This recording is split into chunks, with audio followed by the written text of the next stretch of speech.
दिन भर में कितनी बार आपके फोन की घंटी बजती है और स्क्रीन पर एक अनजान नंबर दिखाई देता है। आप सोचते होगे यार, मैं भी सोचता हूँ कि इसको उठाऊं ना उठाऊं, कोई नाम तो आ नहीं रहा है। अब हो सकता है कोई स्कैमर भी हो या किसी बैंक का कॉल हो या कोई फ्रॉड कॉल हो जो आपको परेशान करने के लिए आ रहा हो। हम सारे इंडियंस की यही सबसे डराने वाली आदत अब जो है बदलने वाली है। नए साल यानी 1 जनवरी 2026 से फोन का ये वाला जो सिस्टम है, अननोन नंबर आने वाला जो सिस्टम है, जिसके लिए हम ट्रू कॉलर जैसे एप्स का भी इस्तेमाल करते थे, अब पूरी तरह से बदल जाएगा। एक ऐसा नियम लागू होने जा रहा है जिसके बाद से आपको ट्रू कॉलर जैसी थर्ड पार्टी एप्लीकेशन की जरूरत ही नहीं रहेगी। आपकी स्क्रीन पर अननोन नंबर दिखाई ही नहीं देगा, बल्कि जो फोन कर रहा है उसका नाम आएगा। और वो कैसे आएगा वो बताने वाला हूं मैं इस वीडियो के अंदर। अब वीडियो शुरू करने से पहले मैं आपको बता दूं कि अभी हमारा न्यू ईयर ऑफर चल रहा है और अब केवल 4 दिन बचे हैं। 31 दिसंबर को ये ऑफर खत्म होने वाला है, जिसमें आपको 33 कोर्स, ये लिस्ट जो पूरी है ये आपको मिलने वाले हैं केवल 1999 रुपए में, 3 साल की वैलिडिटी के साथ में, जिसमें डिजिटल मार्केटिंग और यूट्यूब मास्टरी कोर्स भी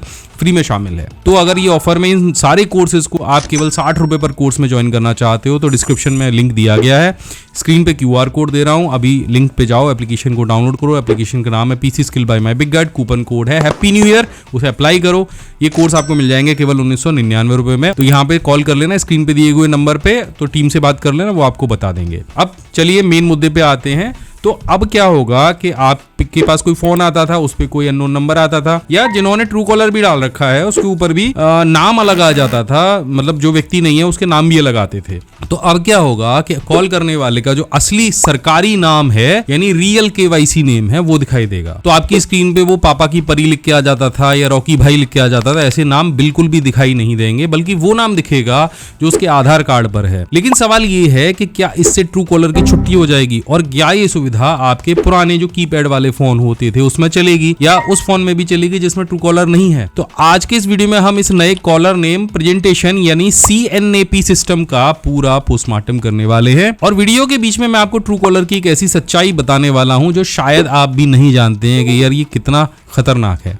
तो चलिए शुरू करते हैं। तो सबसे पहले जानते हैं कि प्रॉब्लम क्या है, क्यों हम ये चीज लेके आ रहे हैं। देखो दोस्तों, भारत डिजिटल हो रहा है और इसके साथ साथ चोर भी जो हैं वो भी डिजिटल हो रहे हैं, वो और भी ज्यादा स्मार्ट हो गए हैं। तो कभी वो आपको KYC अपडेट के नाम पे, तो कभी बिजली के बिल के नाम पे कॉल करते हैं और आपके अकाउंट से लाखों रुपए ऐंठ लेते हैं। दिक्कत ये है कि जब कोई ऐसा व्यक्ति कॉल करता है तो वो अपना नाम बदल लेता है। हमें लगता है कि कोई बैंक मैनेजर बात कर रहा है, लेकिन असल में वो स्कैमर होता है। सरकार ने इसी पहचान की चोरी को रोकने के लिए जितनी भी टेलीकॉम कंपनी है, चाहे वो जियो हो, एयरटेल हो, वोडाफोन हो या BSNL हो, उनको एक निर्देश दिया है कि अब CNAP यानी कॉलर नेम प्रेजेंटेशन लागू किया जाए। और मेरे फोन पे तो शुरू भी हो गया। आपको सच बताऊं, कल से जो भी अननोन नंबर से कॉल आ रहे हैं उनके नाम मुझे दिखने शुरू हो गए हैं। मुझे ऐसा लग रहा था ये तो मेरे नाम मेरे फोन में फीड है, लेकिन उसका वही नाम आ रहा था। तो इसका सीधा मतलब है जो नाम सिम पर है वही स्क्रीन पर होगा। इसका मतलब ये है कि सिम लेते समय आपने जो आधार कार्ड दिया है, जो ID दी है, जिससे आपने रजिस्ट्रेशन कराया है, वही नाम अब आपके फोन की स्क्रीन पे दिखाई देगा। लेकिन ट्रू कॉलर तो यार इसको वैसे ही कर देता था, जरूरत ही नहीं थी। तो ट्रू कॉलर कैसे काम करता था, और जिन लोगों के फोन में ट्रू कॉलर है वो कहेंगे कि मुझे क्या जरूरत है, मेरे फोन में तो पहले से ट्रू कॉलर है।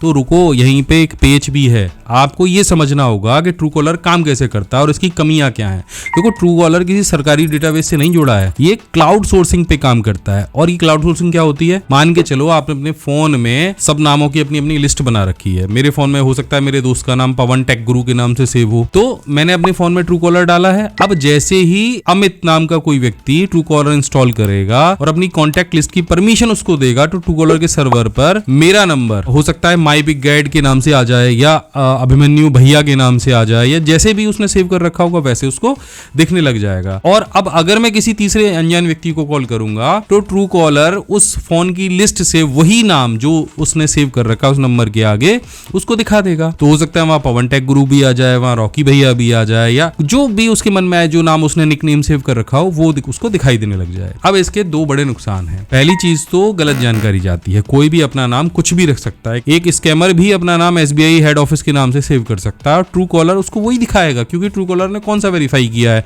कि ये जो नाम इस पे इसने सेव किया है वो सही है नहीं। दूसरा, प्राइवेसी। ये ऐप काम करने के लिए आपकी पूरी फोन बुक अपने सर्वर पे स्टोर कर लेता है, यानी आपके दोस्तों के नंबर भी पब्लिक हो जाते हैं। और अब तो ट्रू कॉलर ना आपके मोबाइल के मैसेज भी पढ़ रहा है, आपकी जो पर्सनल और जानकारी है वो भी पढ़ रहा है, हम सब कुछ उसको परमिशन दे देते हैं और हमें पता भी नहीं होता है। तो इस तरह से ट्रू कॉलर आपके फोन में ही सेव नंबरों को किसी दूसरे व्यक्ति को दिखाने लग जाता है, चाहे वो जानकारी सही हो चाहे गलत हो, ट्रू कॉलर को इससे कोई लेना देना नहीं है और इसी का फायदा जो स्कैमर है वो उठाते हैं। तो अब आते हैं नए गेम चेंजर CNAP पे। तो अब 1 जनवरी से टेलीकॉम कंपनियां जो सिस्टम ला रही हैं वो किसी ऐप पे आधारित नहीं है या आपके फोन के डेटाबेस पे आधारित नहीं है, वो आधारित है KYC के डेटाबेस पे। अब KYC का डेटाबेस क्या है, यानी जब भी आपने कोई सिम खरीदी या जब आप कोई सिम खरीदने जाते हैं तो आप आधार कार्ड देते हैं, वोटर ID देते हैं और बस वही नाम टेलीकॉम कंपनी के पास सेव होता है। अब जब कोई आपको कॉल करेगा तो नेटवर्क चेक करेगा कि ये नंबर किसके नाम पे रजिस्टर्ड है और वही असली नाम जो उस व्यक्ति का होगा उसके आधार कार्ड पे, उसके वोटर ID कार्ड पे, वही नाम आपकी स्क्रीन पर फ्लैश करेगा। इसका एक सबसे बड़ा फायदा है कि ये जो आपका फीचर्ड फोन है, जो सादा फोन होता है बटन वाला, जैसे नोकिया का फोन है किसी के पास में, या आईफोन में तो मोस्टली जो नया आईफोन है उसमें ट्रू कॉलर जैसी एप्लीकेशन मुश्किल काम करती हैं, तो वो उसमें भी काम करेगा। यानी गांव देहात में भी बैठा कोई बुजुर्ग व्यक्ति है, इसके पास बटन वाला फोन है, ये सुविधा वहां भी मिलेगी क्योंकि फीचर फोन में जो सॉफ्टवेयर है वो काम नहीं करते बल्कि नेटवर्क काम करता है, तो उन्हें कोई थर्ड पार्टी एप्लीकेशन डाउनलोड करने की जरूरत नहीं रहेगी। अब CNAP और ट्रू कॉलर में क्या समानता है इसको भी समझ लेते हैं। एक तो अब दोनों का कंपैरिजन करके बताता हूं कि दोनों में से बेटर कौन सा है। तो जो CNAP सिस्टम है वो बिल्कुल सही नाम बताएगा जो कागजों में है और ट्रू कॉलर वो नाम बताएगा जो लोगों ने सेव कर रखा है। ट्रू कॉलर को यूज करने के लिए इंटरनेट की और स्मार्टफोन की आवश्यकता होगी, लेकिन CNAP बिना इंटरनेट के भी चलेगा और सादे फोन पर भी काम करेगा, जो सादा फोन है उस पर भी काम करेगा। तो यहाँ पे अगर मैं बात करूं स्पैम अलर्ट की, तो ट्रू कॉलर के अंदर अब ये फीचर आ गया है कि अगर मेरे पास किसी का कॉल आया वो स्पैम है तो मैं उसमें स्पैम को उसको भी टैग कर देता हूं और ट्रू कॉलर फिर आगे उसी व्यक्ति को स्पैम कॉल के नाम से लिख के दिखाता है, उस पर एक अलर्ट देता है कि भाई ये व्यक्ति अभी जो कॉल कर रहा है ये पहले किसी और व्यक्ति ने स्पैम में टैग कर रखा है। लेकिन CNAP सिस्टम अभी ये नाम नहीं बता पाएगा, अभी शुरुआत है, हो सकता है भविष्य में बता पाए कि ये व्यक्ति जो आपको कॉल कर रहा है ये एक स्पैमर है। तो नए साल में ये नया नियम लागू होने वाला है, इसलिए एक जरूरी काम आपको आज ही करना है, ये चेक कर लीजिए कि आप जो सिम चला रहे हैं वो असल में किसके नाम पर है। कई बार हम अपने दोस्तों की या कजिन्स की ID पर सिम ले लेते हैं और अगर सिम आपके नाम पर नहीं है तो जब आप किसी व्यक्ति को कॉल करेंगे तो सामने वाले को उस दोस्त का नाम दिखेगा, आपका नाम नहीं दिखेगा, इससे कंफ्यूजन हो जाएगा। तो अपने नजदीकी स्टोर पर जाएं और जरूरी हो तो KYC जरूर करा लें और साथ ही संचार साथी पोर्टल पर जाकर भी आप अपनी जो सिम की डिटेल है उसे चेक कर सकते हैं। तो कुल मिलाकर जो नया साल है वो हम सभी के लिए एक सुरक्षित विकल्प लेके आने वाला है। तो शेक्सपियर ने कहा था कि नाम में क्या रखा है, लेकिन आज के डिजिटल युग में नाम में ही सब कुछ रखा है। स्पैमर इसे अच्छे से जानते हैं। आपको क्या लगता है, क्या इस नए नियम से ऑनलाइन ठगी रुकेगी या ठग इसका भी कोई तोड़ निकाल लेंगे? कमेंट में अपनी राय जरूर बताना और अगर ये जानकारी अच्छी लगी हो तो इस वीडियो को लाइक करना, अपने परिवार के साथ, माता पिता के साथ ये जरूरी जानकारी जरूर शेयर करना ताकि वो सतर्क रहें। मिलते हैं अगले वीडियो में नए साल में, तब तक के लिए जय हिंद, वंदे मातरम।